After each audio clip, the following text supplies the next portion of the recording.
Florence, a city of breathtaking beauty, Renaissance art, majestic architecture, the city is a living museum where every corner tells a story of its glorious past. From the iconic Florence Cathedral to the intricate details of its historic buildings, Florence stands as a testament to human creativity and ambition. Cobblestone streets whisper with history. Each stone, worn smooth by centuries of footsteps, holds the echoes of countless lives. The narrow, winding streets invite you to lose yourself in their charm, to imagine the stories of those who walked here before. Yet beneath the surface, a darkness lurks, a chilling secret, the monster of Florence. In the shadows of these ancient streets, a predator once roamed, casting a long, dark shadow over the city's beauty. This is the story of Italy's most baffling serial killer, a tale that intertwines with the city's history, leaving an indelible mark on its soul. As day turns to night, the serene beauty of Florence transforms into a landscape of fear and mystery. Florence in the 1970s, a time when the city was a blend of old-world charm and modern vibrancy. The streets were alive with the sounds of laughter and the hum of daily life. People in 1970s attire walked the streets unaware of the terror that would soon grip their city. A time of innocence lost. The carefree days of the 70s were shattered by a series of brutal murders. The city, once a haven of art and culture, became a place of fear and suspicion. Couples sought romance under the Tuscan moon. The city's romantic allure drew lovers to its picturesque streets and secluded spots. But even in these moments of intimacy, a sense of unease began to creep in, unaware of the predator stalking the night, the monster of Florence. As darkness fell, the city's streets became a hunting ground. The predator moved silently, leaving a trail of fear and death in his wake. His hunting ground, the lovers' lanes outside the city, these secluded spots, once places of romance and escape, became scenes of horror. The monster of Florence struck without warning, turning moments of love into nightmares. The Arno River, usually serene, reflected the city's fear. The calm waters mirrored the growing anxiety that gripped Florence. Each ripple seemed to carry whispers of dread, as if the river itself knew the secrets of the night. Each ripple seemed to whisper the monster's name. The city's fear was palpable, a living entity that moved through the streets and alleys, touching every corner of Florence. The city held its breath, waiting, wondering who would be next. The once vibrant streets now lay silent as the people of Florence braced themselves for the next strike. The monster of Florence had turned their beautiful city into a place of shadows and fear. 1968. A warm summer night. Antonio Lobianco and Barbara Locci lay in a parked car, their love story tragically cut short. Gunshots shattered the stillness, a brutal end. Police arrived to a horrific scene, the couple riddled with bullets, but something was different, something strange, a detail that hinted at a darkness beyond imagination. The woman's body was mutilated. Whispers of a maniac spread through Florence. Fear replaced passion. Lovers' lanes, once filled with laughter, fell silent. The monster of Florence had announced his arrival. Years passed, the killings continued. Pasquale Gentilcore and Stefania Pettini, Carmela Danuccio and Giovanni Foggi. Each murder followed a similar pattern. Couples in parked cars, brutality, mutilation. Florence lived in terror. Parents forbade their children from going out at night. Young love became a dangerous game. The city, once vibrant, now cowered in fear. The police seemed powerless. Every lead turned into a dead end. The killer, a phantom. He moved through the shadows, leaving behind a trail of blood and terror. The monster's methods were always the same. A .22 caliber Beretta pistol, always the same. The victims carefully posed. Often the woman's pubic region was removed, a chilling signature. Investigators scoured the crime scenes, every bullet casing, every tire track meticulously analyzed. Yet the monster remained elusive. He was a ghost, leaving no trace but death. The press had a field day, theories abounded, a satanic cult, a sexual deviant. Each murder fueled the public's morbid curiosity and fear. The monster of Florence became a macabre legend.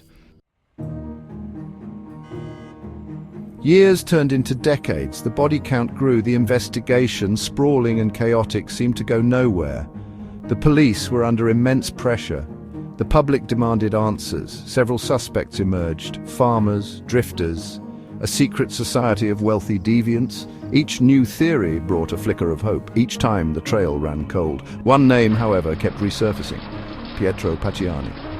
An odd-job man, a violent past. Could he be the monster of Florence? The evidence was circumstantial, but the suspicion lingered. Shadows of doubt, corruption, and conspiracy. The investigation was plagued by problems, leads ignored, evidence mishandled. Rumors of police corruption swirled. Some whispered that powerful figures were protecting the real killer. The case became a tangled web. Lies, misinformation, cover-ups. Was the monster of Florence a lone wolf, or was he part of something bigger? The lack of answers fueled conspiracy theories. Was the monster a member of a Masonic lodge, a rogue doctor? The truth lost in a maze of speculation.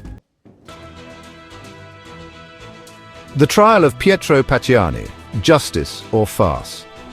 This question haunted Italy for years as the nation grappled with the possibility that one of its own could be the infamous monster of Florence. The case was a labyrinth of mystery, fear, and controversy. In 1994, Pietro Pacciani was arrested. The trial captivated Italy. The media frenzy was unprecedented, with journalists from all over the world descending upon the small Italian town. The public was eager for answers, desperate to see justice served. Was this the face of the monster of Florence? The man accused of a series of brutal murders that had terrorized the region for decades. The courtroom was filled with tension as people scrutinized Pacciani's every move, searching for signs of guilt or innocence. The prosecution presented their case, circumstantial evidence, witness testimony. They painted a picture of a man with a dark past, a man capable of committing heinous crimes. The evidence, though not concrete, was compelling enough to sway public opinion. Pacciani, they argued, was a violent man capable of unspeakable acts. The defense countered. They portrayed Pacciani as a misunderstood individual, a scapegoat for a society desperate to find someone to blame. The courtroom battles were fierce, with both sides presenting their arguments with fervor. The evidence, they said, was flimsy. They argued that the prosecution's case was built on a foundation of assumptions and prejudice. They highlighted inconsistencies in the testimonies and pointed out the lack of direct evidence linking Pacciani to the crimes. Motivated by prejudice against Pacciani's eccentric personality, the trial dragged on. The public divided. Some believed in his guilt, while others saw him as a victim of a flawed justice system. The atmosphere outside the courthouse was charged with emotion, with protests and heated debates becoming a common sight. Was justice finally being served? The question lingered in the air as the trial continued to unfold. The scales of justice seemed to tip back and forth with each new piece of evidence and each new testimony, or was an innocent man being framed? The doubt was pervasive, casting a shadow over the entire proceedings. The possibility that the real monster of Florence was still out there, free to continue their reign of terror, was a chilling thought that haunted many. In the end, Pacciani was found guilty. The verdict was met with a mix of relief and outrage. For some, it was a moment of justice, a long-awaited resolution to a dark chapter in Italy's history. For others, it was a travesty, a miscarriage of justice, sentenced to life in prison. Pacciani's fate seemed sealed, but the story was far from over. The legal battles continued, with appeals and new evidence coming to light, keeping the case in the public eye. But the victory was short-lived. The defense team worked tirelessly, uncovering flaws in the prosecution's case and presenting new arguments. The courtroom drama was far from over as the case took unexpected twists and turns. On appeal, Pacciani was acquitted. The decision shocked the nation, reigniting debates and controversies.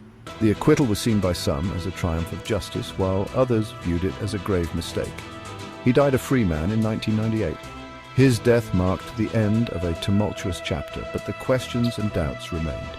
The mystery of the monster of Florence was far from resolved. The monster of Florence, it seemed, was still out there.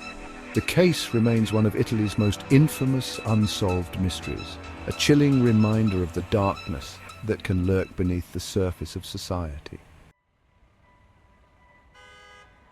The mystery endures, the monster's shadow lingers. The monster of Florence case remains unsolved, a chilling reminder of the darkness that can lurk beneath beauty. The murders stopped, but the fear lingers. Who was the monster of Florence? Was it Pacciani?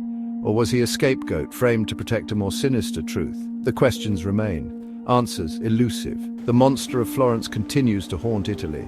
The case serves as a warning. Evil can wear many faces. Sometimes the most terrifying monsters are the ones we never see coming, the ones who vanish into the shadows, leaving behind only questions and fear. Florence today, living with a ghost. A city that has seen centuries of history, art and culture. Yet, beneath its vibrant surface lies a story that haunts its streets and its people.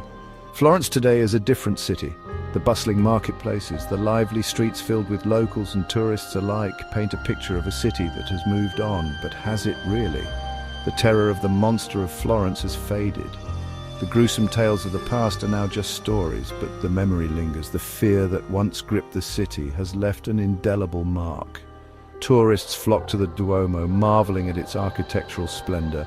They capture moments of joy and wonder, often unaware of the dark history that shadows these ancient walls. Lovers stroll along the Arno, lost in their own world. The serene beauty of the river offers a perfect backdrop for romance. Yet, beneath the surface, a chill remains. The narrow alleyways and shadowy corners of Florence still hold whispers of the past. The monster of Florence is a ghost story that refuses to fade away. The monster of Florence is a ghost story. A tale that has been passed down through generations, whispered in hushed tones. It serves as a reminder of the darkness that can lurk even in the most beautiful places. A tale whispered in hushed tones. In busy cafes and quiet homes, the story of the monster of Florence is retold, each time with a shiver. It is a part of the city's fabric, woven into its very essence. A reminder that even in the most beautiful places, darkness can lurk. The picturesque views of Florence, with its stunning architecture and vibrant life, hide a past that is both fascinating and terrifying. And sometimes the monsters we create in our minds are the most terrifying of all. The fear of the unknown, the dread of what might be lurking in the shadows can be more paralyzing than any real threat. The case remains a mystery, unsolved, unexplained. The files and documents tell a story of relentless pursuit, of investigators who never gave up. Yet the answers remain elusive, a chilling reminder that some secrets refuse to stay buried. The old, overgrown graveyards and locked gates are symbols of the past that still haunt the present. And some monsters, it seems, never truly die. They live on in the stories we tell, in the fears we harbor, and in the shadows that linger long after the sun has set.